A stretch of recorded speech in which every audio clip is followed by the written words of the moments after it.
Yes, yes, guys. Nuclear Reaction Faction here, back with another reaction video to Turkey Tom's Chris Chan's Horrifying History full documentary.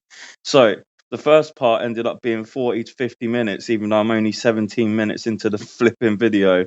So, this is going to have to be a multi-part series. But yeah, let's get it. After finishing high school, Chris would enroll in a community college, though at this point his priority was clearly Sonichu. In CWC's Poke site, he announced that a dedicated Sonichu page was in the works, and a logo for it was released. His indelible originality follows Sonichu and Rosechu with Chikachu and Meichu, the female versions of Pikachu and Raichu respectively. Okay. Gotta give him credit, yeah.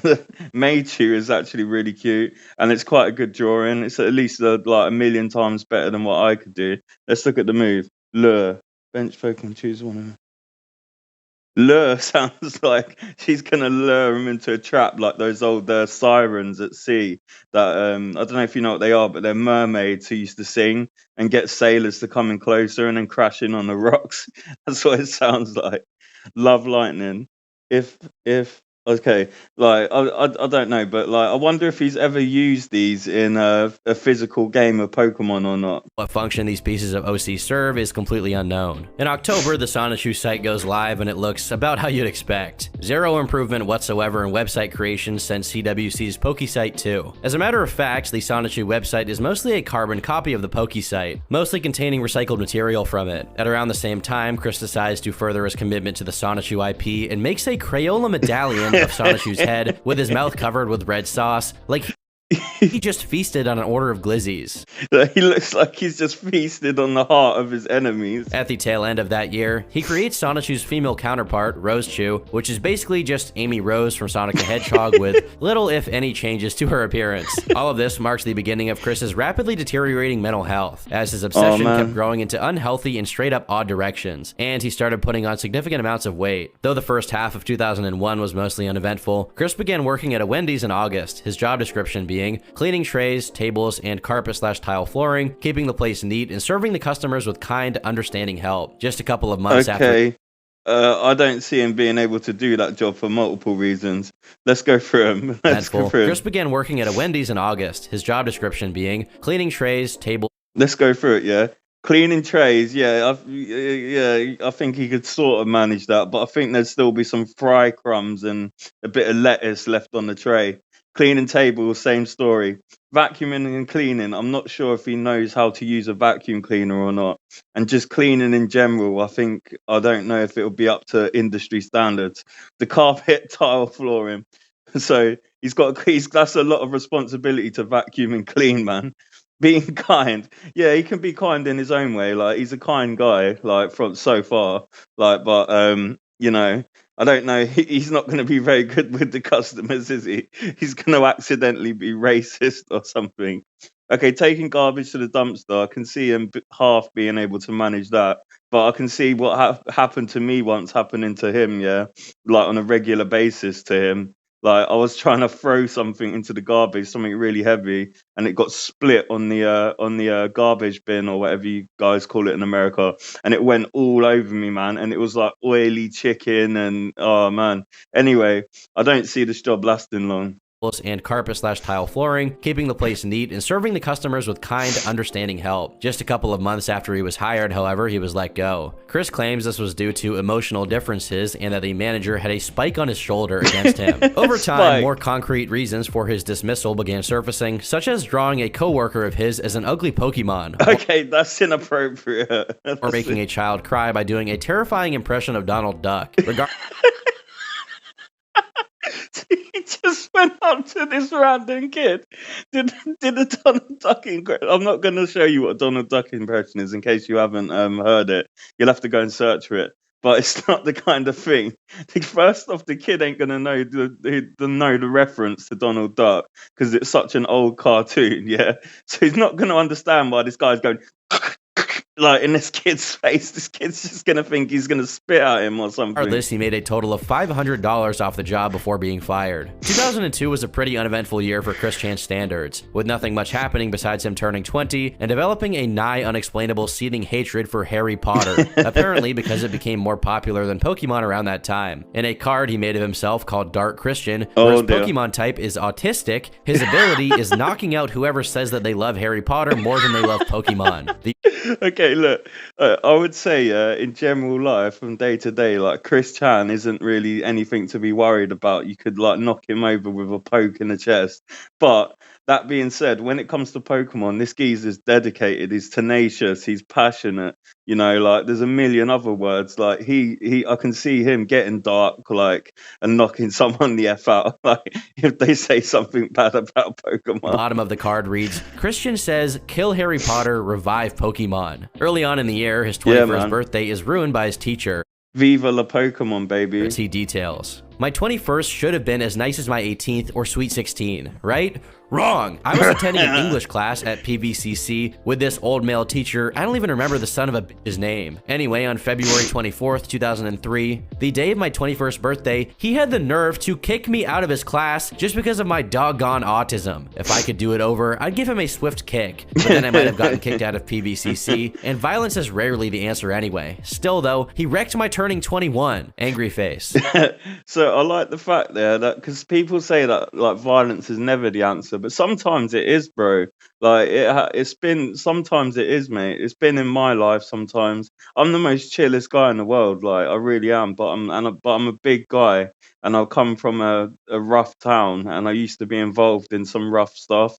But like that being said, like I'm a really peaceful guy, but sometimes violence is the only answer to defend yourself. But yeah, I'm just going off track now, but you know, whatever. The actual reason for him being kicked out of class is mostly unknown, with Chris sporadically saying the teacher randomly ejected him from the class because he was autistic. So even if it's not just because he's autistic, yeah, even if it's not literally because he's autistic as a label, it probably is because of his how he acted because of his chronic autism that got him kicked out. Let's be honest, yeah. Nothing against autistic people. Half my family are autistic. I'm just saying, like, he probably was a very difficult student, I imagine. A more believable iteration of this story happens in one of Chris's retellings of it, where he mentions that the topic of homosexuality came up in a group discussion during class, and Chris, being the fancy gentleman we know him to be, said something offensive. Though we don't know what exactly it was, Chris expounded on it, saying, essentially, when it came to critiquing the papers of the other students, when they started talking about drug use and homosexual content, I wrote with exclamations you'd likely hear from a black person in church. He also emphasizes that the teacher, being a man, had something to do with it, and how whatever problems he was having in English class went away once he retook the class with a female teacher. Chris also says without explanation that after that day, he realized he needed a female sweetheart. This was the beginning of what would be known as Chris's love quest. Initially, not much changed in Chris's... I reckon the female teacher could put up with him, because females, in my opinion, not to generalize, tend to be more patient, understanding and caring, especially when it comes to disabled people. So I dread to think what she put up with. Like, it sounds like he developed a crush on her. Teacher. Chris also says without explanation that after that day, he realized he needed a female sweetheart. This was the beginning of what would be known as Chris's love quest. Initially, not much changed in Chris's general behavior. He continued to give CDs and gifts to his gal pals, and of course, they all included Sonichu in some form because he genuinely thought it was charming. Being romantically inspired, he wrote the first Sonichu story called Sonichu and Rosachu, the genesis of the Love Hogs. Though this story was not illustrated, as the latter entries into the Chris Chan cinematic universe would be, it provided revelatory insight into the inner workings of Sonichu's canon. According to this sacred text... Look at that. Look, Tom, man, I love your vocabulary, yeah? What was the first thing you said? The second thing you said was canon, and I was really impressed by that. And gifts to his gal pals. Oh, you said the multiverse of Christian. That got me, that did. And then you said canon. I don't know if you guys know what canon means. It's sort of like... canon in the Bible is official accepted scripture. So I'm guessing in this context, Tom means the law behind Christian. And if the law meaning Lore, not LAW, like which the law means like the story behind the origins and, you know, like the story behind Christian. So the Christian multiverse. and the official accepted doctrine of And of Christianity. course, they all included Sonichu in some form because he genuinely thought it was charming. Being romantically inspired, he wrote the first Sonichu story called Sonichu and Rosachu, the genesis of the Love Hogs. Though this story was not illustrated, as the latter entries into the Chris Chan cinematic universe would be, it provided revelatory insight into the inner workings of Sonichu's canon. According to this sacred text, Sonichu came to be when Chris accidentally collided with a Pikachu that stood nearby as he fought a monster. Due to being charged with energy from the Chaos Emeralds, the Pikachu was permanently transformed into Sonichu. Rosechu, on the other hand, was a Raichu that happened to get hit with the rainbow that emitted from the creation of Sonichu. Eventually, for Look, come on, man, that's pretty creative and inventive. Like, in his own right, this guy's got some talent, man. Like, people may look at the drawings and laugh because they look like a 10-year-old done them, but a talented 10-year-old, yeah, like. He's got, you got to remember, he's got the mental age of like a 10-year-old, like really, like the way he acts and shouts at the camera, it's like he is that sort of age. So for him to, it's very creative, I think, personally. I don't know, like, guys, let me know what you think. Like, I think I'm not saying Tom's being harsh, because he's not being harsh. He's not saying that it's like rubbish necessarily, but like I don't think he's giving him enough credit for how inventive it no is. reason other than Chris's tendency to insert everything from real life into his work, Sonichu and Rosechu kissed and became lovers. About a month later, as Chris resumed his community college classes for the 4th year, he came up with a brilliant idea to solve his problem. He posted up the very first attraction sign, which was a resume to attract a girlfriend. The sign read, 21 and single white male, shy, smart, young I love the fact that he just had to iterate that he was white. heart, computer skilled, humorous, a great thinker and go-getter, natural salesperson, enjoys good parts of life, diplomatic, friendly, loves his family, peaceful, very creative. He's lonely, seeking a cute 18 to 21 single female companion, 18 to 21 years of age, does not already have a boyfriend, single, average to slender weight/body type, white, lives in Charlottesville or You had to iterate the white part. Ruckersville area, does not smoke or drink alcohol, happy, positive personality, average/high income, drives a vehicle. If any men read this huge sign, mind your own business. And to all men with girlfriends, except marrieds and blacks, go jump off a cliff. Have a nice day. You know, I would make So, except all married men, except blacks. Look, I feel like I don't feel like I'm a mixed race lad myself. Yeah, I'm quarter Jamaican. Yeah, I don't feel like he's being actually racist. I don't think he's being malicious. He is being racist, but I think it's just accidental, and by not understanding social cues and society and how it works. Because that's the kind of thing a kid would say without meaning any malice or harm. But the weird thing is at the end, he's got that positive racism. It's still racism, but it's racism that's not meant to persecute. So he's just a strange guy, one of the man. facts that he requires the girl to be average to slender, have income, and drive a vehicle, despite Chris himself possessing none of those things. Do you know the advert? Yeah, let's go through the advert again. It's kind of like it's who he wants to be. Let's read it. Let's go through it again. It's like who he wants to be in his head, his ideal person. He's just got this inflated sense of self, I think, like grandiosity, which I get with mania from bipolar, but like, yeah, he doesn't really seem. He just seems like he's very neurodivergent. Humorous, a great thinker and go-getter, natural salesperson, enjoys. Okay, he is a great thinker and go-getter in my opinion. Like, I mean, he come up with like some cool stuff. He goes to the mall, and talks to lasses. Like, he's not like, yeah, but the rest of it, I'm kind of thinking, nah, mate, you're kind of blowing smoke up people's asses. Good parts of life, diplomatic, friendly, loves his family, peaceful, very creative. He's lonely. Oh no, that's kind of foreboding the whole loves his family part, because I remember what happens at the end of this. If you haven't seen, you probably already guessed from what I said, and I've spoiled the nasty surprise for you.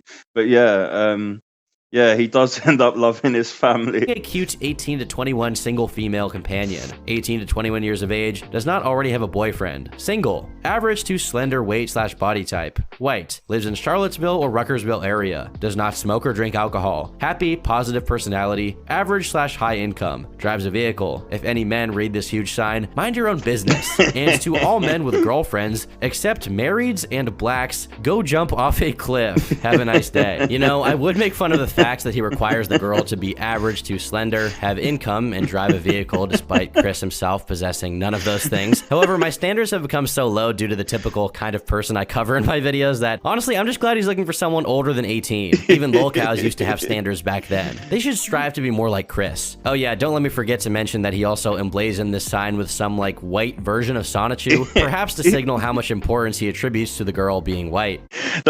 He looks like a clan, a Ku Klux Klan master, but in Sonic version. This month is also special because that's when Chris makes his debut as a recording artist, dropping his album Christian and the Hedgehog Boys. It's interesting to note that the cover includes Chris alongside Sonic and Sonichu in the foreground, while two black versions of Sonic, at least one of which is supposed to be Shadow the Hedgehog, are in the back, looking upset. The album boasts 8 tracks, all of which consist of Chris reciting parody lyrics over actual songs, not even instrumentals, just full-on songs, ranging anywhere from Backstreet Boys to the Macarena. Seriously, just get a load of So Need a Cute Girl, Chris's rendition of the Backstreet Boys, I Want It That Way. And I never want to hear I want it by the rain. Another track, Best Friends Forever, is subliminally dedicated. That was sublime. That was excellent. Let's listen to that again. I never want to hear I want it by the rain. Oh, he never wants to hear I have a boyfriend, yeah, because he's so used to girls saying, like, I have a boyfriend when he asks them out. You got to give him credit. He's got balls for going and asking girls out. A lot of guys can't do that, as Tom said earlier in the video. So, sorry, pardon me, out to butt. So, you know, like, he's so used to hearing girls say, I have a boyfriend, even when they probably don't. Another track, Best Friends Forever, is subliminally dedicated to the aforementioned Sarah Hammer, who at this point had a boyfriend whom Chris was jealous of. The lyrics are quite interesting. Dear. You hang out with your new friends you made and your boyfriend who acts as a black Sonichu. It is your choice to go with them instead of me. Soon you'll realize you're not complete because I'm not... Wait, it's that way. It's that his way of saying, is he actually racist? Because that sounds like he's saying you made and your boyfriend, your friends you made and your boyfriend who act like us black Sonichu. Is he just saying, is that his covert way of saying they act like black people? I don't know. There. If it wasn't clear yet, Sonichu, along with pretty much every other character he made up, were either self-inserts or blatant wish fulfillment fantasies for Chris. Because of his utter inability to deal with the problems he was facing in his life, he articulated them through his OC. After a few months of his sign being posted up, without any takers as you'd expect, it was taken down by the dean of the college, Mary Lee Walsh. Unlucky. Chris had a few words to say about her. That evil witch, Mary Lee Walsh, mocked me and even crumbled my efforts and threw them into my face. It was serious, heart-shattering insults like that which literally shattered my heart to almost nothing and murdered my soul. Like, as if I didn't already understand that love can't be hurried, but they all left a huge impression among the general population that having a sweetheart was illegal in Virginia. Thus, Virginia is for virgins, not lovers. Despite Mary's best efforts, every time she took one of Chris's signs down, he just made more and more of them and posted them up around campus. Even she had no idea who she was dealing with, and this isn't even his final form yet. In Virginia. Thus, Virginia is for virgins, not lovers. Despite Mary's best efforts, every time she took one of Chris's signs down, he just made more and more of them and posted them up around campus, even creating MySpace and Facebook pages to advertise his pursuit of a boyfriend-free girl. As 2004 began, Chris began mulling over the idea of merging his writings with his drawings and making comic strips for his Sonichu stories. He also tries to negotiate with Mary Lee over emails, saying, Mary, I've slept on it and I've realized that note hanging is not the way to get attention, and I don't really want to meet with either you nor Susan. No offense. I'll tell you what, let's forget the meeting, and if you will allow my newsletter to stay in distribution, I will do all of the following. I will never hang notes on the wall again. I'll consider stopping my silent treatment on Susan. I'll consider knocking you and Susan up my scale of respect, each by 2 points. 0 equals no respect, 10 equals respect. So, is that another covert? He speaks in, like, covert ways, man. Like, is that like his indirect, underhanded way of saying backhanded way of saying he's got zero respect for him so far, but they've just reached level 2 out of 10. By newsletter, Chris means Sonichu's news dash, which he thought would more effectively attract girls by mesmerizing them with his artistic talent. Mary wisely chose to not engage with Chris's shenanigans, opting to just remind him of when his appointment was and leave it at that. At said meeting, despite Chris's Saul Goodman tier bargaining skills, he was forbidden from putting up signs as well as distributing his newsletter, which deeply embittered him, leading him to resent Mary and make her the primary villain of Sonichu's adventures from then on. Whoa, let's read that. I like the drawing. My fellow villain, sorry, it's how I'm meant to be talking. My fellow villain brethren, the time has risen for our divine retribution against Christian Weston Chandler. Yes, the autistic virgin has fallen into another dimension. We can seize the moment after extensive plotting and take down all of that which he has protected. In one of the diary entries he would post to his no longer existent MySpace account, Chris wrote, Mary Lee Walsh made it illegal to distribute the news dash. I am very angry at that. In response, I plan to incite the masses and hope they demand the return of the news dash so my chances on getting a girlfriend can be restored. I've also declared war on them as well. About a month later, he added that Mary Lee was trying to get him kicked out of college altogether for his stunts, though it's unknown the degree to which that's true, as Chris is a very unreliable narrator. Since he could no longer attract the ladies in the college campus, he took his sign to the Charlottesville Fashion Square Mall. Though initially seeming more promising than his Love Quest attempt in the college, cop shattered my heart and promising than his Love Quest. Give me 1 second, let me just make sure of something. Yeah, don't worry. I was just making sure it was recording. On the college campus, he ran into problems at the mall as well. His diary entries go into detail. I've just had my worst trip to the mall. I was working with my heart on a red string of fate when from out of the blue, a jerk cop shattered my heart and ripped up the red string. I am very mad and upset because that jerk took my idea for a fall, just like that expletive at PVCC did. Before I read on, I have to make a note here to explain that the red string of fate Chris mentions is referring to a heart made out of paper that he would throw at girls at the mall, in the hopes they held onto it so that he could reel them in. If this sounds insane, it's because it is. Anyway, Chris... That's... that reminds me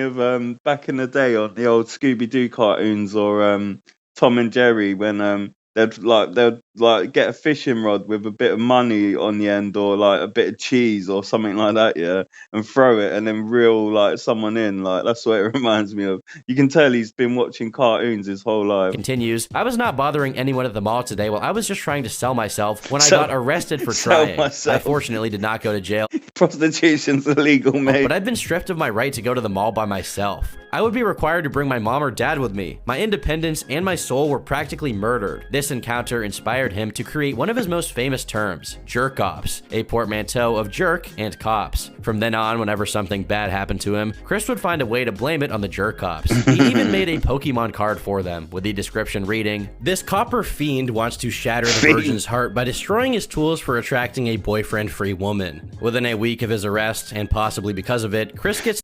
You know, by fiend, yeah, he didn't mean like drug fiend. He meant like how in Final Fantasy, when an enemy comes up to you, it's called a fiend. This just so you're aware. Fiend wants to shatter the virgin's heart by destroying his tools for attracting a boyfriend-free woman. Within a week of his arrest, and possibly because of it, Chris gets suspended from his college, saying, I got suspended from PVCC by the board, and I have that meddling, expletive, to thank for this as well. I am super angry. My dad is bloodthirsty for revenge as well. He's going to write to U.S. President George W. Bush Jr. and Laura Bush to help me get allowed back to PVCC. We all curse death upon Mary Lee Walsh. After this, both his diary entries and his attempts at the love quest died down for the time being, most likely due to his parents telling him to cut back on it to avoid getting in even more trouble. In the meantime, Chris was mandated to consult a psychiatrist for an evaluation as a result of his community college's board. It has a few noteworthy excerpts, such as, according to his parents, there have been a number of incidents which led to his suspension. They feel strongly that the suspension was unwarranted and did not take into account the patient's developmental limitations. One such occurrence was during an interaction with African-American classmates. These young women were questioning the patient regarding his search for a girlfriend, at which point he told them they could not be his girlfriend because they were not white. This was perceived as racially insensitive, although from the patient's perspective, he was merely pointing out that they did not meet his standard criteria for a female companion. Okay, I'm glad that they took it for what it was and didn't run with it as him being like a racist bastard, yeah, because I really don't see him like that, yeah. Like as a mixed race lad, I don't get that vibe, like that he's actually maliciously racist, like negative, like he's just like he's a kid basically. To the surprise of many, suspended Sorry from his about that, college, guys. saying, "I got suspended from PVCC by the Bush to excerpts such as a American classmate not meet his Sorry standard about that, criteria." guys. As a consequence of this document is the fact that both the Love Quest and Sonichu, Chris's two most destructive obsessions by far, only began manifesting after Chris began taking Paxil in 2000. Though I'm no specialist on the matter, some have said that Chris should not have been put on an antidepressant, let alone Paxil, which is the most potent SSRI available. I'm not supposed to be put on an SSRI because of my bipolar.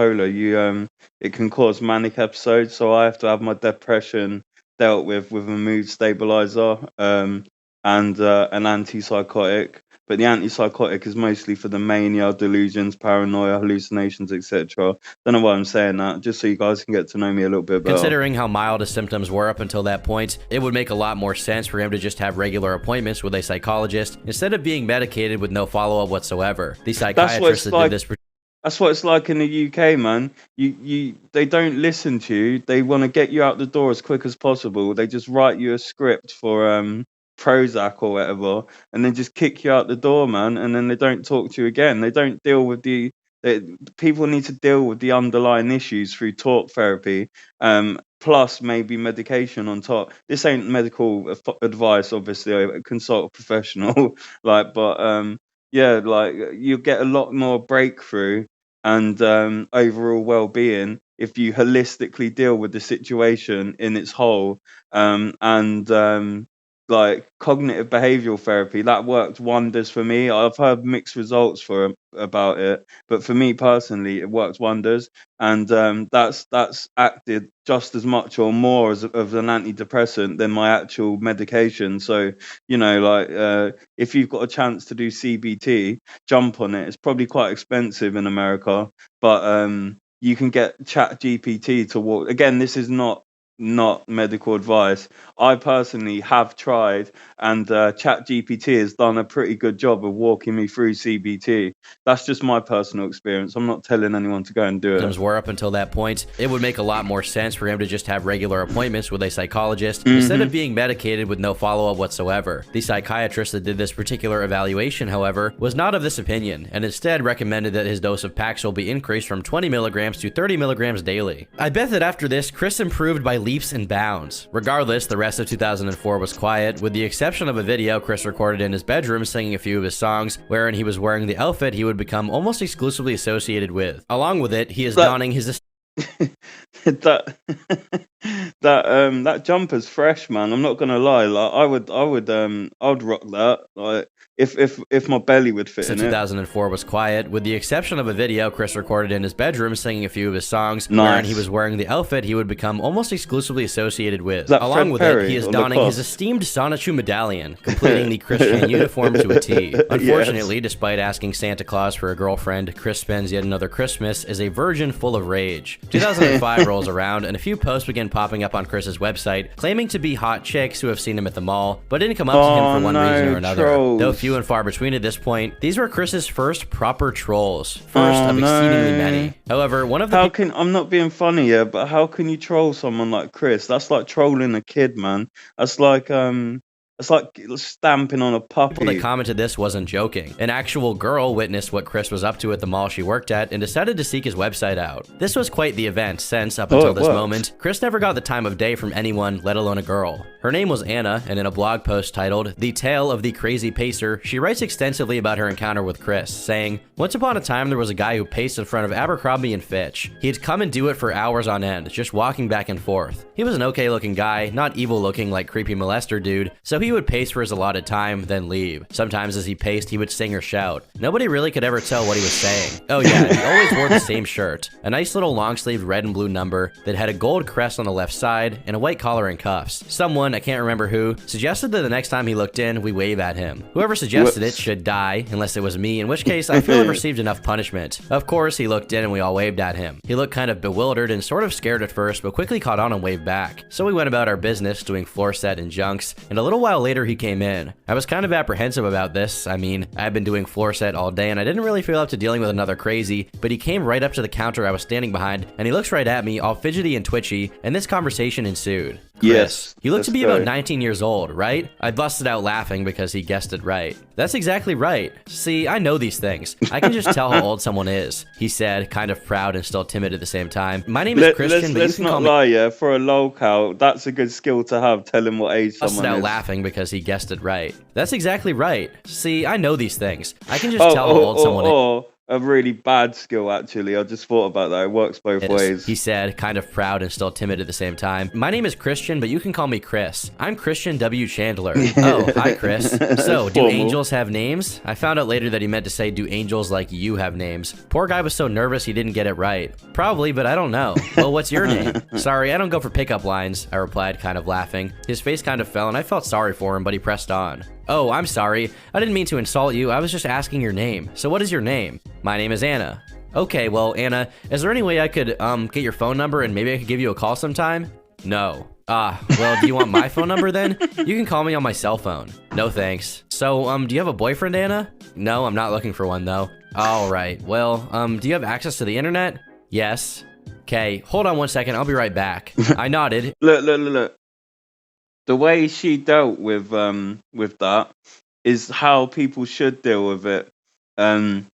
Just say no bluntly. Like if you come up with people like Christian, yeah, people who aren't self-aware and I don't want to say the word simps, but you get where I'm going with it. People like that, yeah.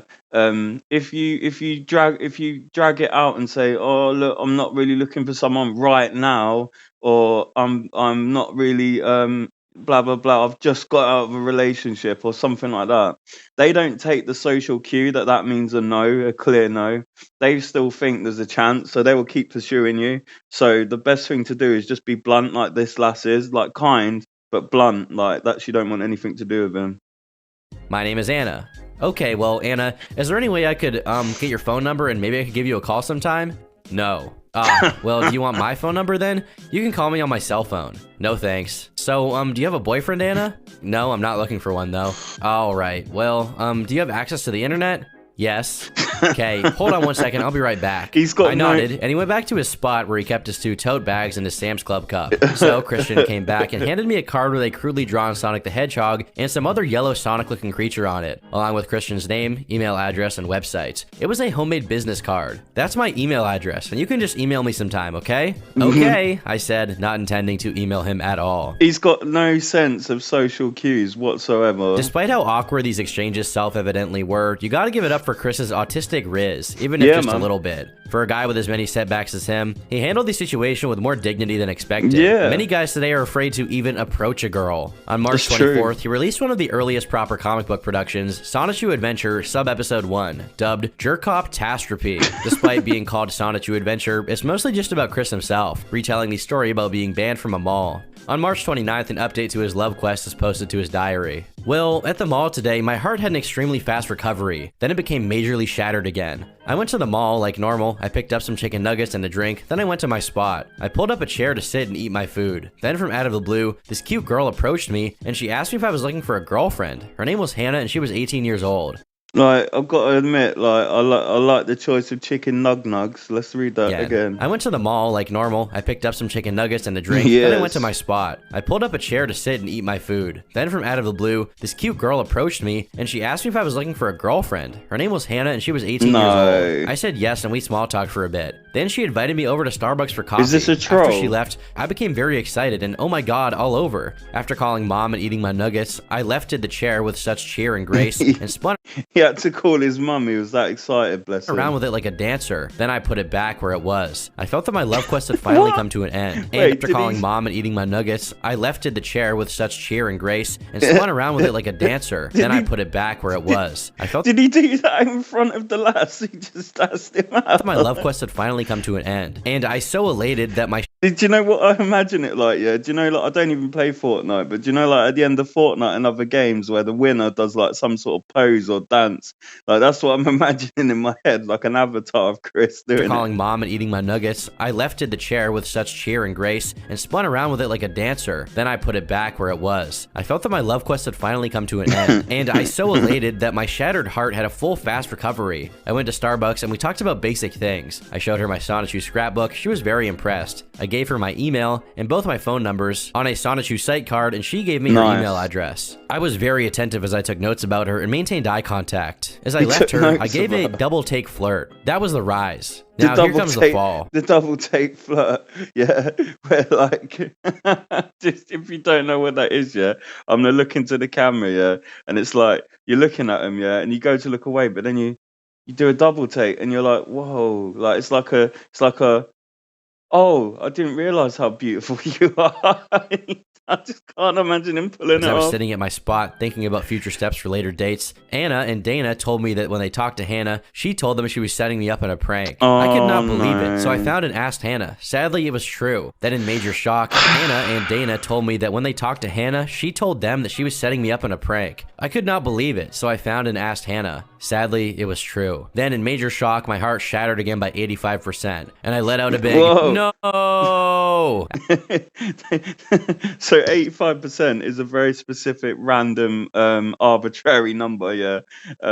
And when he's like, no, imagine Cartman like, yeah, like screaming at the sky when Scott's Tenorman like sells him pubes for After that money. shout, I got kicked out again, and I'm still without the Fashion Square shopping center that I've grown accustomed to after my whole life. So my love quest has restarted, and as for that date of ours, I'll always remember it, but as far as I'm concerned, it does not count as my first date. It I was not doesn't. as happy as I was today in a long time. I am once again heart-shattered and sad, but I will not give up on my love quest, because there has to be one true boyfriend-free, dateable, non-pranking girl out there somewhere. Poor guy really cannot catch a break. Around this time, Chris finished Sonichu number 0, the first proper edition of the comic book series. The hand-drawn premiere issue, as he puts it. The stories in it were mostly reworkings of previous standalone comic strips, complete with nonsensical plots and nightmarishly ugly artwork that Chris Chan later became synonymous with. He also begins drawing new Sonichu releases during his public outings for his love quest, and is even noticed by someone who gives probably one of the best summaries of Chris Chan's essence at this point in their blog Let's go. post. So Let's go. Sonichu returned to Alderman today. I'm not sure what to make of him. He sits in his chair and draws his Sonichu comics, harmless I assume, yet I feel like he knows he's different. He knows that the world rushing in front of him is not his own. Absolutely. Surrounded by the brightest students in America, whatever that means, he sits in his chair and draws, 23 years old. I'm not sure he even graduated high school. In front of him, texts of Plato, Faulkner, God, and Kleist swirl. Does he have the capacity to understand these works? Probably Whether he not. can or not, I'm not sure, but there is something in his eyes that realizes that there is a level of understanding and thought that he is unable to partake in.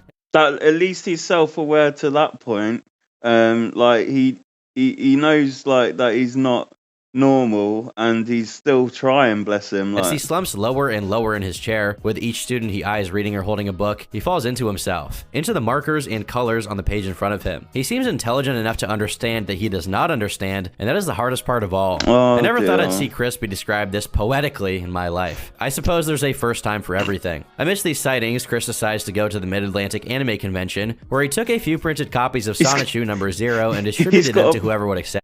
he's got a Pokeball. Yes, get in there, Chris. As his love quest sinks to new I believe that's an Ultra Ball as well to top as it off. poetically in my life. I suppose there's a first time for everything. Amidst these sightings, Chris decides to go to the Mid-Atlantic got an Anime Ultra Convention, Ball. where he took a few printed copies of Sonichu number 0 and distributed them to Yeah, whoever man. would accept. Gotta As his plug love your quest comic. sinks to new lows, Chris gets kicked out from the local McDonald's, where he's also been conducting his attraction sign experiments. I'll spare you from hearing I got kicked out of a McDonald's. Yeah, this is so embarrassing. I'll tell the story because you know whatever. Because I want to try and remain anonymous on this channel. So I got kicked out of McDonald's. Yeah, because I had a manic episode with my bipolar. Yeah, I was going around town, even though I had money, I was stealing things from shops just because you know, like I was manic, and it makes you really impulsive and out of your head, basically. And I started vaping like right in the middle of McDonald's, and not one of these little vapes that I'm using on now because it's quiet. I used like a beast, yeah, one of these big tank ones, yeah, and I was blowing up smoke in the air, like not smoke, vapor up in the air, and then obviously everyone turned around like, what the f is this guy doing, and how dare he? They were like, oh, like you're making us breathe this in, and I said to him, yeah, and this is true. It doesn't excuse what I did, yeah, but I did say to him, you get more harm from walking next to a road and cars driving past, kicking out carbon monoxide and who knows what, than you do from secondhand vapor. Secondhand vapor with a little bit of nicotine in it is not going to harm you in the slightest. I don't care what anyone says. But that being said, I shouldn't have been vaping right in the middle of a packed out McDonald's. That was a bit of a dumb move. Where he took a few printed copies of Sonichu number 0 and distributed them to whoever would accept. As his love quest sinks to new lows, Chris gets kicked out from the local McDonald's, where he's also been conducting his attraction sign experiment. By the way, if I was in my right mind, I'd never vape in McDonald's or talk to someone like that. I just weren't in my right mind, man. Like, give me some credit there. Like, not credit. Like, give me some slack there. Because I knew in and of myself that secondhand vapor, one, it wasn't going anywhere near the kids, and two, like, even if it did, it is not going to harm them, man. It's just gonna smell nice. Like, even a plug-in at home, like for air freshening, would be way worse for you to breathe in than vape smoke. Vape smoke is so like harmless, really. It's not even smoke, it's vapor.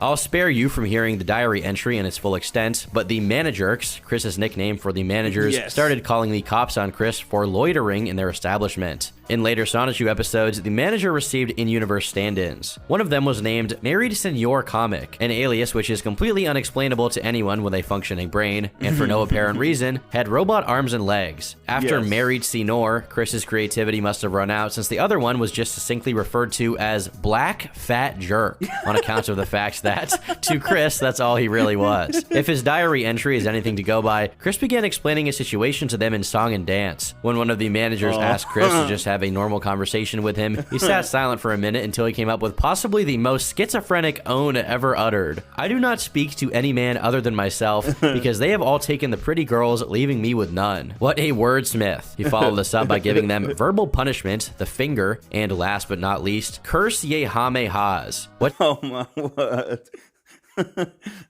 At least. Say curse ye hame ha, you may ask? Well, luckily for us, Chris has demonstrated in video. Curse ye hame ha! Whoa, A month he put later, a some similar energy into situation that. played out at Target as the managers called the cops on Chris. He claims that, as he was about to give them a prepared speech, 5 cops chased him down, pulled his pants, handcuffed his wrists and legs, and hogtied him. After being briefly taken to county jail, Chris was given a court date for disorderly conduct and trespassing. Later, Can police do that? Police can't hog tie you, can they? Or can they? I don't know. It's America. Like, who knows? he dramatized the situation in a Sonichu comic, as he always did. Fortunately for Chris, after 2 hearings, he was given a $30 fine and had to pay $56 in costs. Within a week of the Target fiasco, he was once again arrested for following too close while driving. And yes, at this point, he was a licensed driver, if you can believe it. After his suspension from... He's wearing his Sonichu necklace in his driving photo. Look at After that. 2 hearings, he was given a $30 fine and had to pay $56 in costs. Within a at least they realised that he's not all there and didn't give him a harsh sentence. week of the Target fiasco, he was once again arrested for following too close while driving. And yes, at this point, he was a licensed driver, if you can believe it. Look, After his he's got the suspension from necklace college was on. lifted and he started regularly interacting with other people his age again, things relaxed a bit for a while as advances were made in the love quest. After bidding goodbye to Anna, who moved to Utah, Chris makes a few more attempts at finding a date over MySpace messages, mostly to no avail. The first one was Jelena, who turned him down because he seemed too desperate. Then came Lindsay, who consistently rescheduled her dates over the course of 2 months in order to never actually have to see Chris in real life. Okay, Overall, that's- things... Do you know how I was saying earlier, like the right way to deal with, a right way for a lass to deal with rejecting a guy, like saying, just being blunt and saying, no, not interested, no, sorry, no. Like, this lass is like, sounds like she's got him on the hook. And she's she's letting him down lightly. But again, with people like Chris, they don't get that social cue, so they think that they still have a chance. So you got to. So if there's any lasses out there, yeah, if you're dealing with someone like Chris, yeah, just be blunt, yeah, because otherwise you're being cruel. Like even if you don't realize it. seemed dire for our brave hero. But it was around this time that he began to rouse online attention, with a thread on a Sega forum centered around Sonichu popping up. Earlier that year, YouTube was created, so the goal. I remember the start of YouTube. I'm pretty old. I'm 32, so I remember the start of YouTube. I had an account and I made videos and it got a good few hundred subscribers. I think maybe even 1,000, which was really good for back then in the early days of YouTube. And I got a few videos featured on the front page because that's how it used to work. Well, it still kind of does, but yeah, it was different back then. You could actually refresh a video and get new views every time back then. It was just like a lot more clunky, but man, it was beautiful. You also used to be able to do response videos, so you could respond, you could do a video response to someone and it would officially appear underneath their video, which I think is pretty cool, to be honest with you. Wait, let me just check something quickly.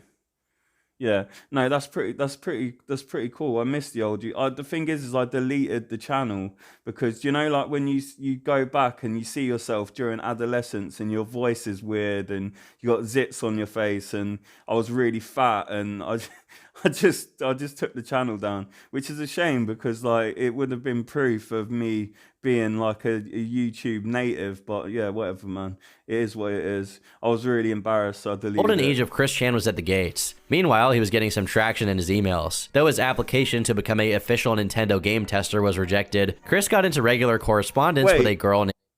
Wait.